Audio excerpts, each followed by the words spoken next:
K Sudhakaran അധ്യക്ഷ പദവിയിൽ തിരികെ എത്തിയതിൽ വിയോജിച്ച് എഐ ഗ്രൂപ്പുകൾ. കെ സുധാകരൻ പുറത്താക്കിയ എം എ ലത്തീഫിനെ ഹസൻ തിരിച്ചെടുത്തത് സുധാകരൻ റദ്ദാക്കി. പ്രശ്നങ്ങൾ നേരിട്ട് ഹൈക്കമാൻഡിനെ ധരിപ്പിക്കാൻ സുധാകരൻ ഇന്ന് ഡൽഹിക്ക് പോകും.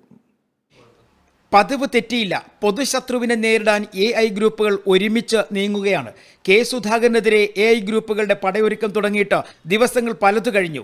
ഇത്തവണ ഗ്രൂപ്പ് നേതാക്കളെ ചൊടിപ്പിച്ചത് പാർട്ടിക്ക് പുറത്തു നിന്ന എ ഗ്രൂപ്പ് നേതാവ് ലത്തീഫിനെ എം ഹസൻ തിരിച്ചെടുത്ത നടപടി കെ സുധാകരൻ റദ്ദാക്കിയതാണ്.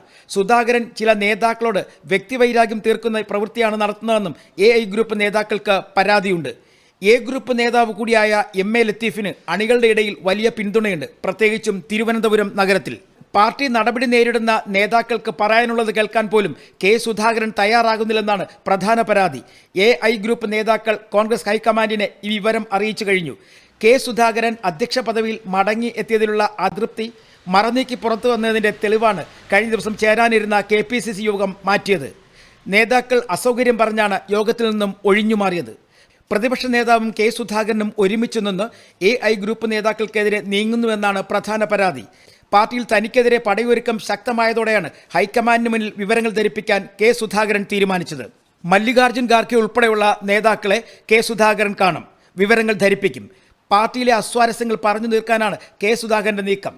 കെ സുധാകരന് പകരം പ്രസിഡന്റിനെ കൊണ്ടുവരണം എന്ന ആവശ്യത്തിൽ ഉറച്ചു നിൽക്കുകയാണ് എഐ ഗ്രൂപ്പ് നേതാക്കൾ.